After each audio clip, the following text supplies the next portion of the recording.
The night has a way of softening the edges of the day, doesn't it? Good evening, friends.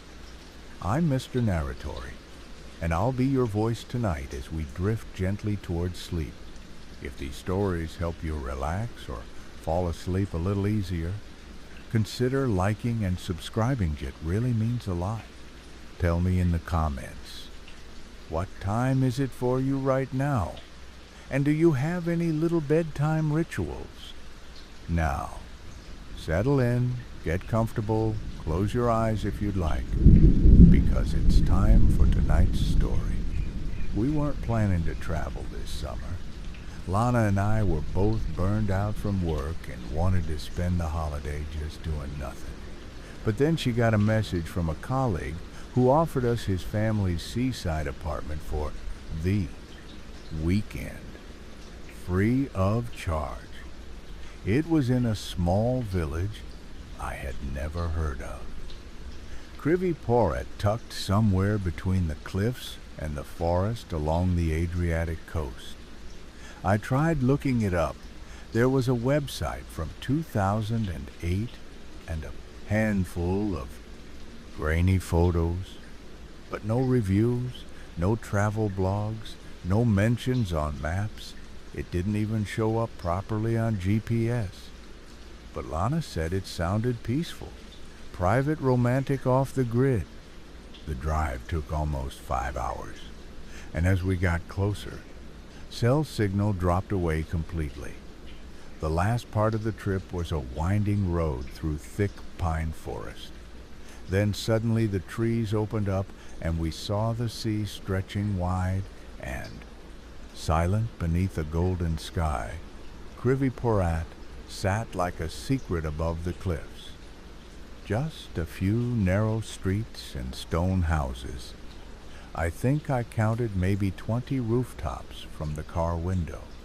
We arrived around 7. A heavy heat hung in the air, but no wind, no waves. The apartment was at the edge of the village overlooking the water. A stone path led up to it, with red flowers blooming in perfect rows.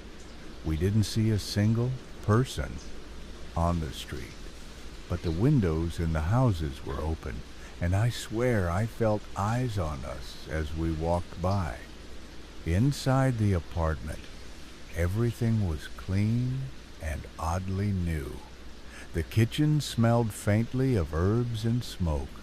There was a note on the table written in blocky script. Welcome, eat, rest. Do not go out after sundown. The last line was underlined twice. Lana laughed. Thought it was a joke. Some kind of old coastal superstition. I didn't laugh. That night, we sat on the terrace, watching the ocean. There were no stars. Just clouds, thick and unmoving. We didn't speak much. The silence felt too heavy. Around 10, I heard a sound from deeper in the village, voices low and rhythmic like chanting. I leaned out over the balcony, but couldn't see anything. Lana told me to come back inside. She didn't like the way the air smelled like burnt wood and salt. We locked the door before bed. The key turned hard like it hadn't been used in a long time. At 2 a.m. I woke up to light flashing against the window, a soft orange flicker, like fire somewhere out there in the trees. The next morning the village looked normal, quiet, calm, the kind of stillness that feels earned, like nothing bad ever happens there. The sky was pale blue without a single cloud, and the sea was flat like glass. We ate breakfast on the terrace, breadfruit coffee. Lana tried to laugh off the note from the night before, but I could tell it stayed in her mind too. We didn't mention the orange flicker I saw or the strange voices. She said she didn't hear them, and I didn't push it. We decided to walk the edge of the village, see the cliffs, take pictures. There were no other tourists, no shops, no cars. We passed a few houses, but the shutters were closed and no one waved. A man stood outside a small chapel sweeping the crested, Rilos not taped steps. He didn't look at us, just kept sweeping in slow rhythm, like he was measuring something. The path curved along the cliffside with patches of dry grass and low stone walls. It was beautiful in a lonely kind of way. The sea stretched out endless and heavy. Below we saw what looked like a narrow beach, but there was no way down, just jagged rock. Lana spotted something, half buried in the dirt near the edge of the cliff. A corner of wood sticking out of the ground. We thought maybe it was trash. Some old crate. She pulled at it, and the dirt cracked dry and soft like it had been dug recently. Together we cleared more of it. It wasn't a crate. It was a box about the size of a suitcase, made of thick old wood and wrapped in rusted wire. There were strange symbols carved into the lid circles and triangles, overlapping sharp lines running through them. One of the carvings looked like an eye, not drawn, but watching Lana touched it and pulled her hand back, said it was hot, like sun-baked, but it was still early in the day, and the box had been covered in dirt. We heard a sound behind us like a footstep on gravel. We turned. No one was there, just wind rising slightly enough to make the grass move. I looked at the village and saw the chapel again, but the man sweeping was gone. Lana said, we should leave the box alone. Put the dirt back. I didn't argue. As we covered it, she whispered, I don't think we were supposed to see this. Back at the apartment, the air felt thicker. Inside the fridge, the milk we bought the day before was spoiled. Even though it had been cold, the clock on the wall blinked 0. 0. Even though we hadn't lost power, Lana's phone wouldn't turn on. Mine still had no signal. That night, the chanting came again. Louder this time, we shut the windows and turned up music to drown it out. But the rhythm stayed in my head slow and steady like a heartbeat under the floor. Around midnight, someone knocked once at our door. Not loud, not urgent. Just enough to freeze both of us in place. I didn't move. Neither did Lana. We sat on the couch breathing like prey. After a few minutes, the knock came again, softer, like fingers tracing the wood, then silence, then footsteps walking away. We packed our bags the next morning before the sun was fully up. I told Lana I had a bad feeling, she said. She felt it too, like something was turning in the air, something slow and heavy and old. We didn't eat. We didn't speak much, just grabbed what we brought and walked to the car. The village was still silent. No birds, no movement, no doors opening or closing, just stillness and the smell of smoke, somewhere faint but constant. I started the engine and pulled onto the only road leading out the one we came in on, through the pine trees. Twisting up through the cliffs, but not even 10 minutes in, we hit the first obstacle. A wooden barrier stretched across the road, thick logs tied together with rope. It wasn't there before. It looked hand-built, freshly made, like someone had thrown it up during the night. No signs, no detour, just rope and warning. I stopped, got out, tried to move it, but it was nailed into place. Too solid, too prepared. We turned back to try a different path, maybe through the back fields or toward the coastline.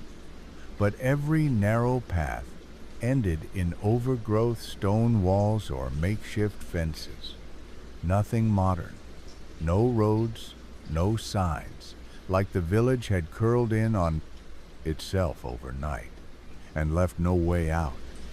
Lana checked her phone again. Still, nothing, not even the time, just a dead screen like it had given up. When we got back to the center of the village, people were outside now. Not many, just a few standing still, watching from porches and windows. No one smiled, no one waved. They didn't move at all. They just stared their faces, calm almost, peaceful. Their eyes blank and wide like they were waiting for something. We passed the chapel again. The man from the first day stood in the doorway, holding something long and thin, like a staff, carved with the same symbols we saw on the box. His eyes followed us, but he didn't speak behind him. We saw candles, burning tall ones, dozens lined up on the floor, their wax running in perfect spirals, like they'd been lit for days, maybe weeks. Back at the apartment, we locked every door and window. I looked out the back window and saw two children standing in the garden staring up at us. Silent, unmoving. They didn't smile, they didn't blink, just stood there until the sun started going down. And they walked away at the exact same time in the exact same direction. That night, we didn't sleep. We kept the lights on the front door, blocked with a chair. Around midnight, the chanting returned, but this time it came from all sides, not just the village square, but from behind the house above the cliffs, from the chapel, and deeper from somewhere underground. The sound wrapped around us in rhythm and breath like something too big to see, was circling, waiting. At 7 a.m., the light went out. Not just in our apartment, but across the entire village. No electricity, no wind, just a soft glow from outside, orange and flickering. I looked out the window and saw them gathered around a fire near the chapel, holding hands. In a ring moving slowly around the flames, and in the center a figure was kneeling, still as stone, a dark shape hunched forward, arms tied behind their back, a sack over their head. Lana whispered that we weren't supposed to be here, and I didn't know if she meant the village, or that moment, or the year we were even born into, because something about it felt older than language, and too real to be a dream. We didn't sleep.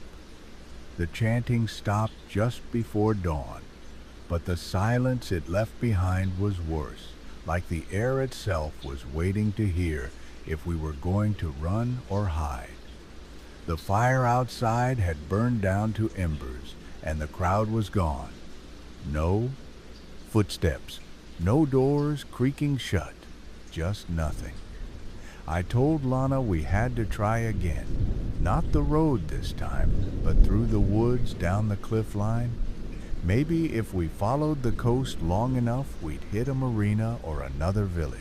She nodded, eyes wide and glassy. She hadn't said a full sentence since we saw the fire, just whispered short words like reminders to herself. Real light, real ground, real me. We left the apartment with what we could carry, moved fast, stayed low. The village was still quiet, but something had changed. The windows were closed. Now curtains drawn, but behind them we heard breathing. Not movement, just slow, long inhales. Like the whole village was asleep, but not resting more, like it was pretending. We passed the chapel, and something stopped me. The door was ajar just barely, and from inside came a sound like shifting stone. I told Lana to stay back, and I stepped in. The candles were still lit, tall wax towers melting down into carefully carved grooves across the floor, but the man who stood there before was gone. I stepped carefully toward the altar, where the back wall had a carved wooden panel I hadn't noticed before. Symbols again burned into the grain, the eye, the spiral, the fire. There was a breeze coming from behind it, cold, not like sea wind, more like cellar air. I pushed on the panel and it opened silently, revealing a narrow staircase descending into darkness. No lights, no sound, but the kind of cold that lives in places never meant to be seen. I took 2 steps down and the temperature dropped enough to turn my breath visible. The walls were carved, limestone damp and lined with jars, some broken, some sealed inside them, were things that should have turned my stomach but didn't.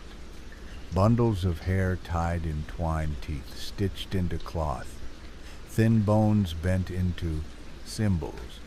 I kept walking, not because I was brave, but because something down there was pulling me forward, and because Lana hadn't called after me, which meant she was watching, maybe just as scared, but not stopping me. At the bottom, the room opened up wide and circular candles circled the edge of the floor, and in the middle lay a stone pit filled with ash and bone, not buried, not hidden on display like an offering. And above it hung a metal frame, blackened with soot and twisted into a spiral shape. The same shape on the box, same shape in the village gate, same shape I'd seen behind my eyelids when I blinked too long. And beneath the frame were more bones, fresh, not white, not old skin, still clinging to some of them tied with wire, and arranged in careful poses. One arm raised, one mouth, open like they were trying to speak before they burned. I backed away, stumbled up the stairs. Lana grabbed my arm when I emerged, eyes full of fear, not asking what I saw, maybe already knowing, or maybe seeing it in my face. We started to run then, full sprint down the back path past the orchard, through the tall grass toward the cliffs, hoping there was a way down, even if it meant jumping in behind us. The chapel bells rang once, twice, 3 times, no wind, no priest, no hands to ring them, just the sound and the feeling that someone had been let out, not called, not summoned, just allowed.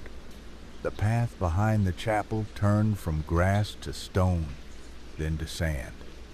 As we moved deeper through the trees, not a real trail, just space where the ground had been worn by feet that walked too carefully. Too often the air smelled like salt and smoke, the kind that clings to your skin and won't wash off. Lana didn't speak, but she moved faster than I'd ever seen her move before. Her eyes locked forward, hands clenched. We weren't running now. We were hunting for escape, like animals, knowing the trap was behind us, but unsure if there was one ahead. We reached the edge of the cliff, and I thought it was over, just rock and drop and sea. But then I saw it, a staircase carved directly into the stone, narrow and wet, winding down the cliffside, like a secret spine.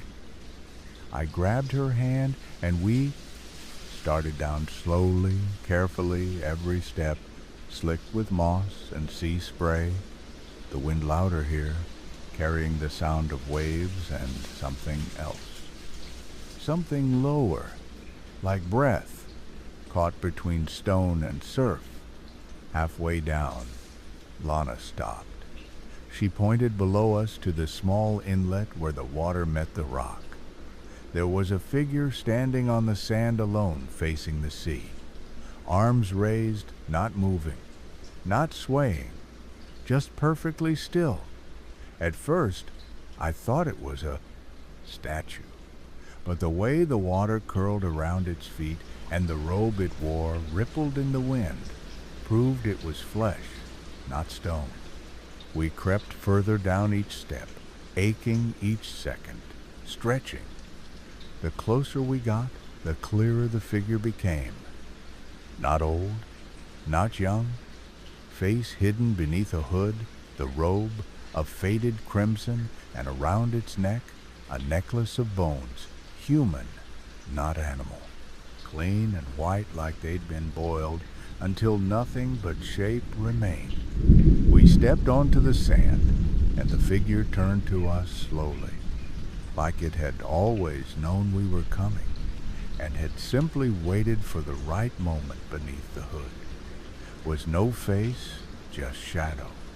But when it spoke, it used my voice, not mimicked, not imitated. It was mine, exactly, steady, even familiar. It said, "Welcome back," and I wanted to run, but my legs wouldn't move. Lana gripped my arm so tight it hurt, and the figure continued. "The hour draws close. The offering has seen the flame, but the flame has not yet chosen." And then it raised one hand and pointed toward the sea. We turned and saw the water ripple, not from wind, not from tide, but from movement, something large beneath the surface, turning like a body stretching, something impossibly big and slow, a coil of darkness deeper than shadow with one long, glowing line like a slit eye, slowly opening. Lana whispered my name, but I didn't answer, because I realized something. I, the figure on the shore, hadn't just used my voice. It had said, "Welcome back," as if I had been here before, as if something inside me belonged to this place, had never really left. The figure stepped back into the sea, until only the hood remained visible above the surface. Then that too sank quietly, leaving only foam and silence, and that single ripple heading back toward the cliffs. We didn't talk. On the way back up the stairs, the cliff path felt steeper, colder, like it had stretched since we came down, or like something was watching from above.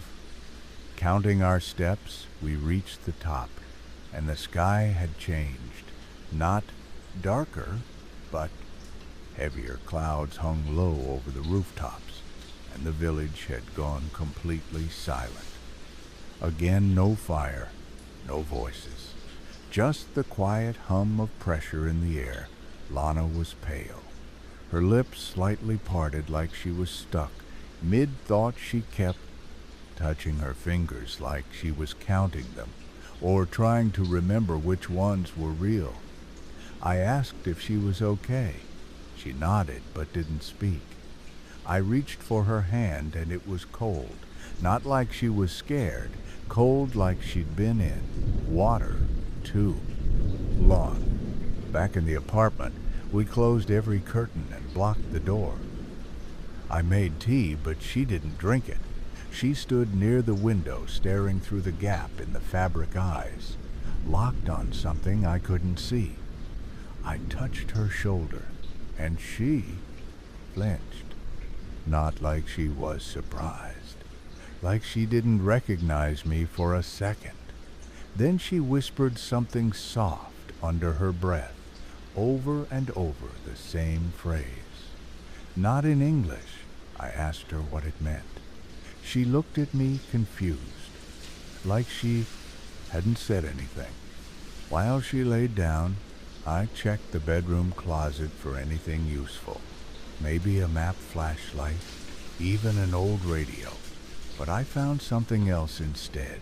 Behind a loose panel in the back wall, a box smaller than the one we found near the cliffs. This one, wrapped in cloth, Bound with a single knot inside was a stack of papers, brittle and stained with sea salt and ash letters, maps, drawings, all centered around the same symbol. The spiral with fire at its center, and at the very bottom was a photograph, black and white grainy. 5 people standing in front of the chapel. 2 men, 3 women. One of them looked just like Lana. I stared at it for a long time, trying to convince myself it was coincidence. But the hair, the eyes, even the necklace around her neck matched one Lana had worn. Every day since I met her, a small silver circle with a stone in the middle, not expensive, just sentimental. I brought her the photo. She looked at it and smiled, not surprised, not confused, just calm. She said, "I think I remember this place now." That night she didn't sleep. She stood at the window the entire time, whispering quietly, her breath fogging the glass in perfect spirals. And when I asked her to come to bed, she said, "Soon I need to see the fire again." At 2 a.m. I woke up alone, the window wide open, her shoes gone. I ran into the village barefoot. The chapel lights were on again, tall flames inside flickering like the room was breathing. I followed the sound of chanting down the road toward the square, and I saw them again, the circle, the fire, the same robed figure from the shore. And Lana standing beside it, eyes closed, arms raised, lips moving in time with the chant, and when she opened her eyes and looked at me, they didn't look like hers anymore. I didn't move right away, just stood in the shadows between the chapel and the wall of the bakery, staring at her through the wavering heat of the fire. Lana, or whatever part of her was still, Lana stood, completely still beside the robed figure from the beach, her hands hanging loosely, her eyes reflecting the flames like they'd been carved from glass. Her lips moved with the others in the circle, but no sound came from her mouth. And I don't think she was speaking, think she was remembering. I stepped forward only 1 step, and all the heads turned at once. The chanting didn't stop, but the bodies did. Dozens of eyes locked on mine, different shapes, different colors, but all the same in one way. They looked like they knew me not just now, but before, like they were remembering me too. I looked at Lana and said her name, not loud, not desperate, just enough to ask her if she was still there. She blinked once, twice, then slowly stepped out of the circle, the figure beside her. Didn't move, didn't stop her, just watched. She walked toward me, calm barefoot, her dress lightly stained with ash and sea spray. She stopped a few feet away and said softly, "I think I've been here before." I asked her what that meant, she said. "I mean, I think I was born here, but I never left. Because I never got the chance. Because something about this place doesn't let go." She sat down on the old stone bench beside the square, like she wasn't surrounded by fire and strangers, like she wasn't talking about something impossible. She said my mother used to hum the same melody I heard during the first nights, chanting. Not a song, just rhythm and breath and one word over and over, Kravina, which means curve or bend. She said, "I always thought it was just a lullaby, but I think now it was a direction." I asked her if she remembered anything else. She nodded, said, "When I saw that photo, I remembered a story she told me a long time ago about a girl who was born at the edge of the sea with eyes like the tide and a voice that didn't belong to her. The girl was never named. She was just kept and watched until the fire called for her. And that's how balance was kept and the sea stayed still. I asked her why we were here then, why she brought us. She looked at me with a sadness so quiet it didn't reach her face. She said, I didn't know, but maybe something in me did. Maybe it brought us here to finish what never started, and I was just following the tide. The fire flared higher behind her, but no one spoke now. No chance, no movement, just the sound of the wind catching its breath. The robed figure turned toward us, slowly raised both hands, and pointed toward the chapel. The doors swung open, without sound revealing, not pews or an altar, but a staircase down one step, carved with symbols, one spiraling inward toward something deeper. Lana looked at me and said, if I go alone, I don't think I'll come back. But if we go together, maybe we find a way out. I didn't believe her, but I nodded anyway, because her voice still sounded like home, and I needed that more than I needed truth. We stepped into the chapel. Together, the doors stayed open behind us, even though there was no wind. The candlelight inside flickered wildly, casting long shadows across the stone walls. None of the villagers followed us, but we could feel them outside, still watching, still listening. The staircase at the back wasn't made for walking, not comfortably. Each step was uneven, narrow, slanted like it had been carved in a rush, or by someone with shaking hands. We descended slowly. Lana ahead of me, one hand on the wall, her other gripping mine tight, not like a partner, like someone afraid they'd fall back into something too familiar. The air changed after the 10th step. It went dry, then warmer, then wet, like passing through layers of breath. The deeper we went, the louder it got. Not noise, not echo, just this low, constant hum, like a sound trying to remember itself and under. That I swear I heard words not spoken, but pulled from the inside out voices that didn't speak any language I knew. But that still made my stomach clench and my head feel full. The spiral opened into a chamber at the bottom. Low ceiling walls made of salt-stained stone and clay, and in the center a pit, not large, but deep, lined with scorched rock and filled with flickering coals. They weren't red, they were blue, glowing cold and angry like fire that had forgotten how to be warm. Around the pit were carvings, rows and rows of figures, arms raised, heads bowed, fire between them, always. The fire always in a spiral shape like a fingerprint that had been turned too many times. Above the pit hung chains, rusted and tangled and still swaying slowly, even though the air was still the smell. Down there was thick like salt and metal and the sweet rot of something that had burned but never stopped burning. Lana stepped to the edge of the pit and looked down. Then back at me, she said, "This is where they send it. Every year, every decade, every time the sea starts to shift."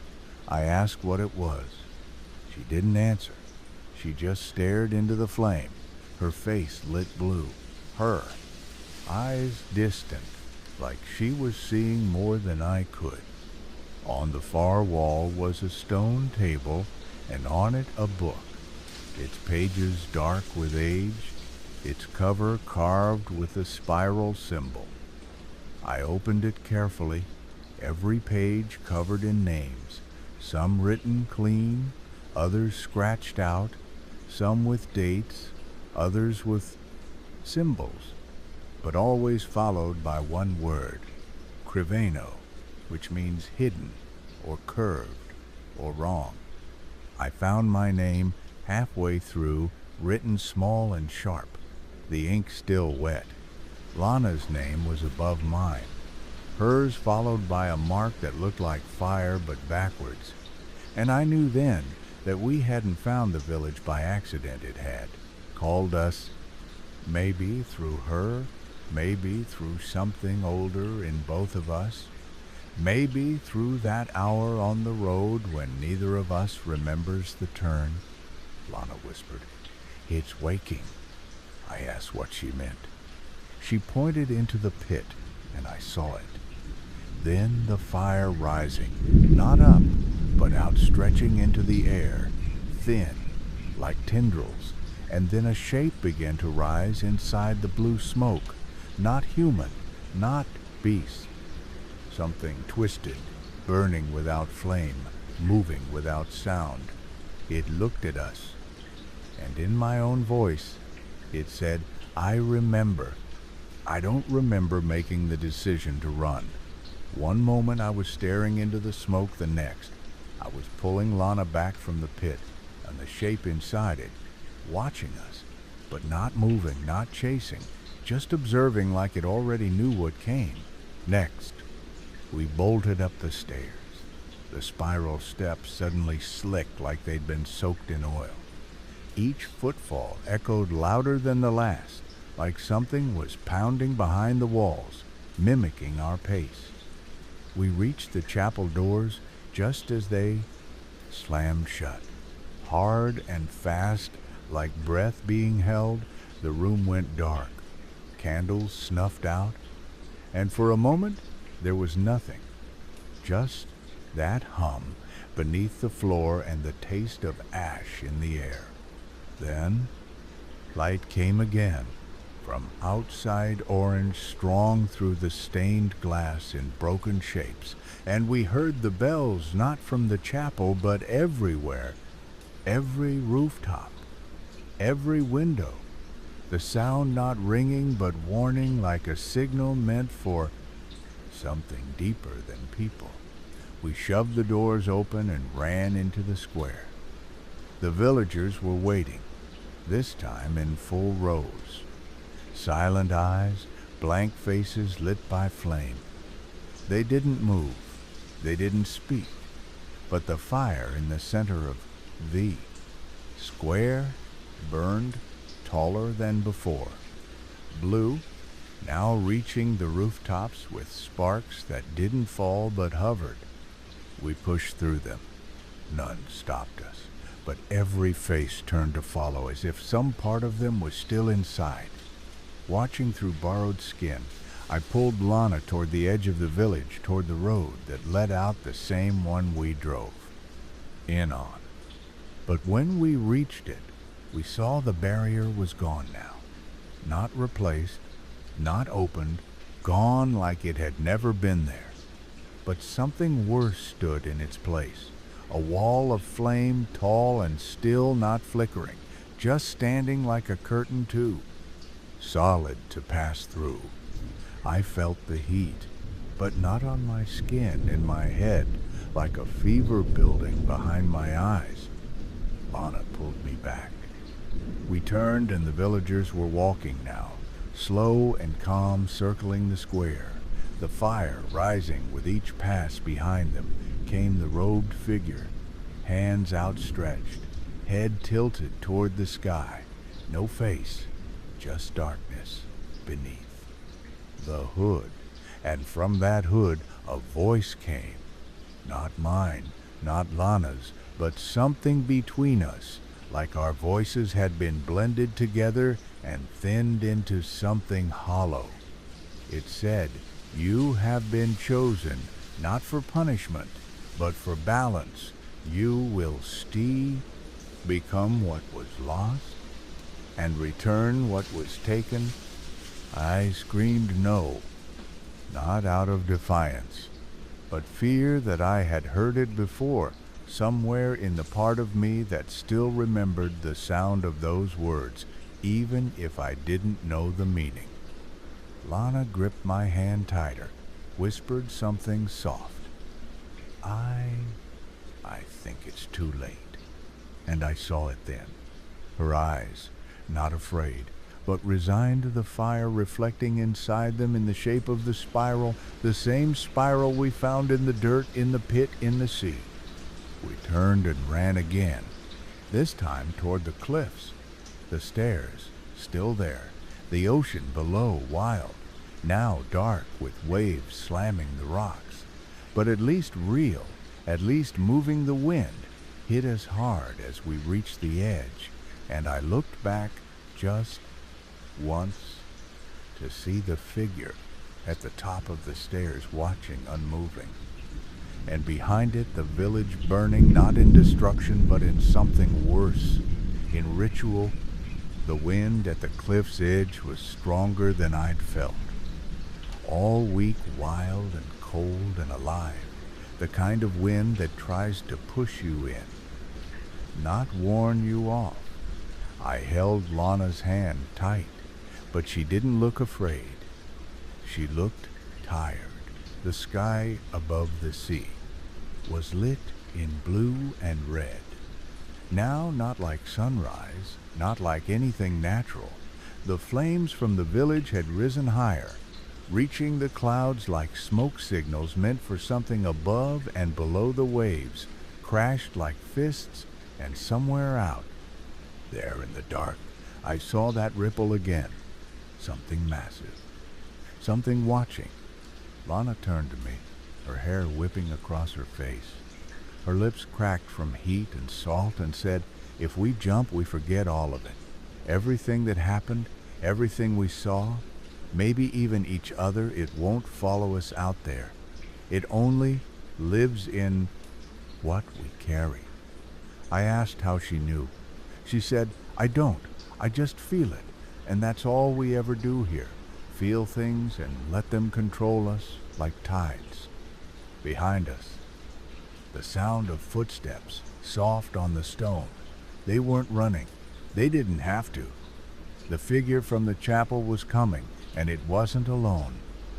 Dozens of them now, villagers robed and barefaced alike, walking in rhythm, surrounding the cliff's edge, not blocking us, not pulling us back, just watching. I could hear their breath in the wind, calm and steady like sleep. Lana squeezed my hand once and said, "You don't have to come." And I hated her in that moment for saying it like that. Like she'd already made her choice. And I hadn't. And maybe I never had. Maybe the spiral was already under my skin, waiting for me to admit it. I stepped forward, looked over the edge. The rocks far below the sea, dark and sharp and full of promise. And I asked, "What if it finds us again?" And she said, "Then we run again or we burn. But at least we were never part of it. Not fully, not willingly." The robed figure reached the edge. Its hood turned toward us, and I saw into it just for a second. And what I saw was me, not my face, not my skin. Something older, something waiting in my shape, and it raised one hand in that same slow motion and said, "The fire keeps what? Remembers the sea, keeps what forgets. Choose." And in the final moment I let go of her, of the spiral, of the village. And I jumped. I hit the water like it was stone. And then it opened cold and full, and everything went black. I woke up on a beach somewhere. I didn't know, maybe miles from Kriviporat. Maybe years. I was alone, soaked and shivering, a fishing boat in the distance. No spiral, no flame.